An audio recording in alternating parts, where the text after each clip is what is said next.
اور وہ you turn master ہے، اس نے یو ٹرن لیا۔ اس کے ساتھ ساتھ اب حکومت کی دیکھا دیکھی، ہمارے عمران نیازی صاحب کی دیکھا دیکھی، WHO نے بھی یو ٹرن لے لیا۔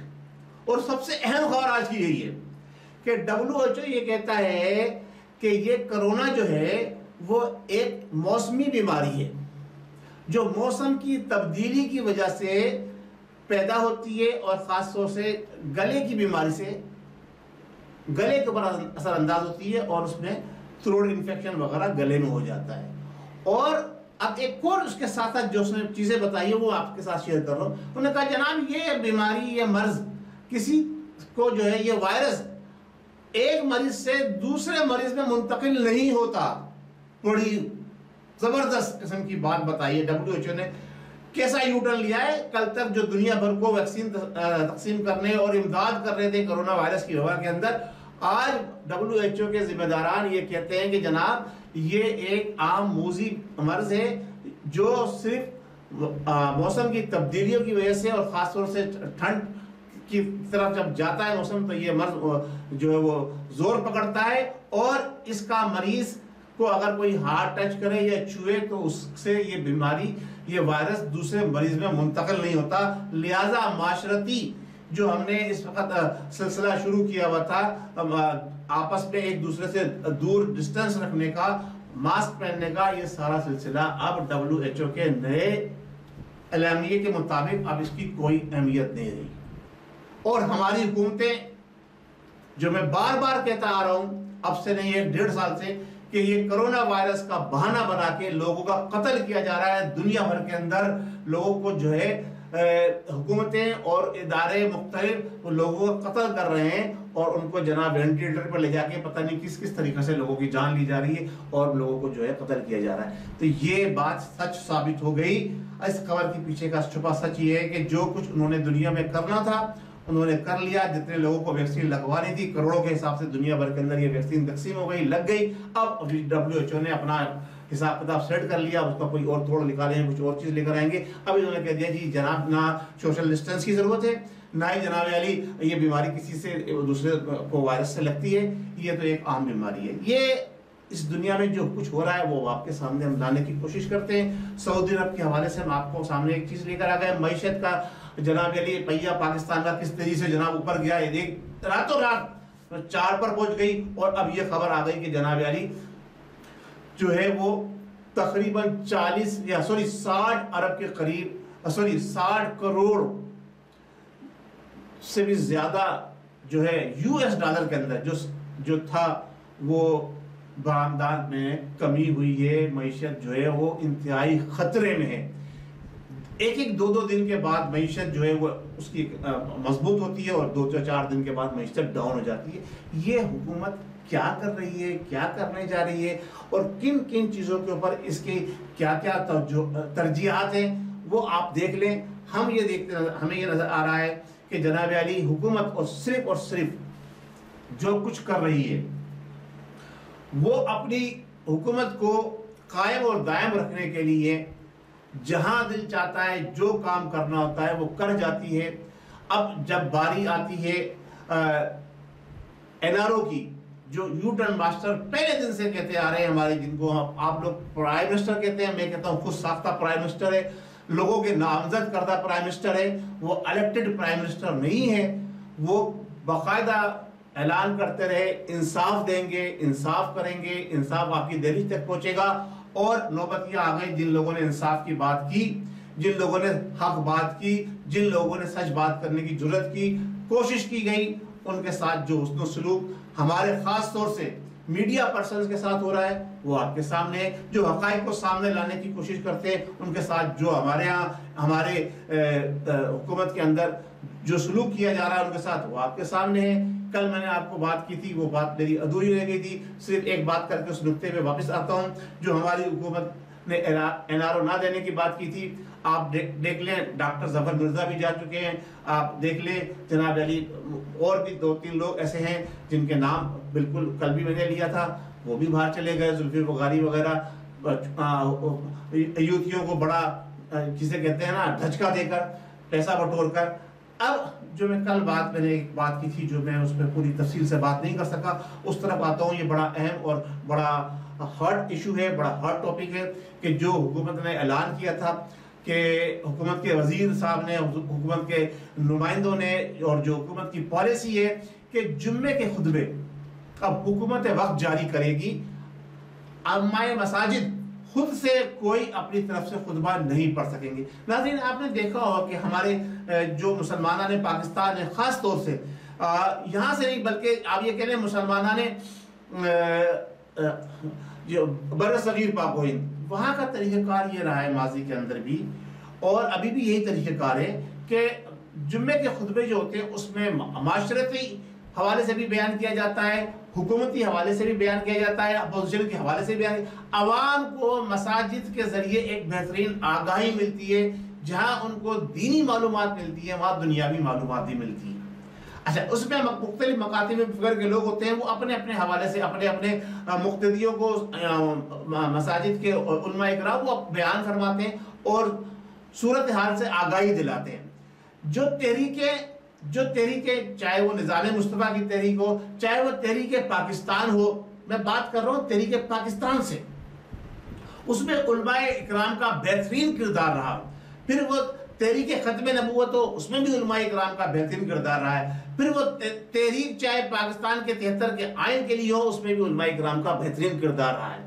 تو وہ ساری تحریکیں، ان کا جو سلسلہ بنتا تھا، وہ سارا سلسلہ بنتا تھا وہ مساجد کے علماء اکرام کی تقریروں سے۔ اور جب قائد اعظم رحمۃ اللہ علیہ علماء اکابرین اور دینی اسکالر سے ملے، انہوں نے یہ کہا کہ ہم پاکستان کو ایک آزاد اسلامی ریاست بنائیں گے اور اس کے اندر ہر مسلمان کو ایک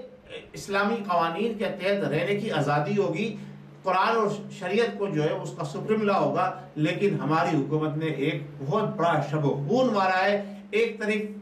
ائمہ مساجد کو پابند کرنے جا رہی ہے اور اپنی مرضی کے وہاں پر بیان دلوانا چاہ رہی ہے، اپنی مرضی کی وہاں سے جناب علی چیزوں کی ترین اور چیزوں کی وہاں پر وہ کے متعلق بیان کروانا چاہتی ہے۔ اس کے ساتھ ساتھ جو اہم بات ہے جو میں آپ سے شیئر کرنے جا رہا ہوں کہ وہ یہ ہے کہ یہ مدینے کی ریاست کا تصور دینے والی حکومت ایک طرف بات کرتی ہے کہ ہم پاکستان کو اس طرز پر لے کے جائیں گے کہ یہ مدینے کی ریاست کی طرح سے بنے، دوسری طرف جو بڑا اقدام انہوں نے کیا ہے حکومت کا بیان، ذرا سوچئے اور غور کیجئے کہ حکومت نے اپنے ادارے کے ذمہ داران کے تحت یہ حکم صادر فرما دیا ہے شریعت کوڈ کو کہ سود کے نظام کو چلنے دیا جائے، اس کے اوپر پابندی نہیں لگے گی۔ مدینے کی ریاست میں خلیفۃ المسلمین حضرت سیدنا صدیق اکبر اور حضرت عمر فاروق، حضرت عثمان غنی، حضرت علی کرم اللہ وجہہ، ان تمام نے اور ان کے بعد بھی آنے والے ائمہ اکرام اور مجددین نے، بڑے بڑے دینی اسکالروں نے اس بات پر بڑا زور دیا ہے کہ ہمارے ملک کی معیشت، ہمارے نظام جو ہے وہ سود سے پاک ہونا چاہیے۔ اور قرآن کھل کر یہ کہتا ہے کہ جس نے سود لیا اور سود دیا، اس نے اللہ اور اس کے رسول صلی اللہ علیہ وسلم کے احکامات کی کھلی خلاف ورزی کی اور اس نے اللہ سے جنگ کری۔ تو آپ عمران نیازی صاحب نے یہ بات کہہ کر کہ شرعی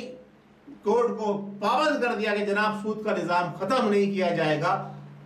اللہ اور اس کے رسول سے کھلی جنگ کرنے کا اعلان کر دیا ہے۔ جب ملک کے حکمران اللہ اور اس کے رسول سے کھلی جنگ کرنے کا اعلان کرتے ہیں تو اس کے ثمرات پوری حکومت کے ساتھ ساتھ عوام کو اٹھانے پڑتے ہیں، کیونکہ عوام جو ہے حکومت کو ایسے اقدامات کرنے سے روکنے میں ناکام رہی ہے، کیونکہ عوام جو ہے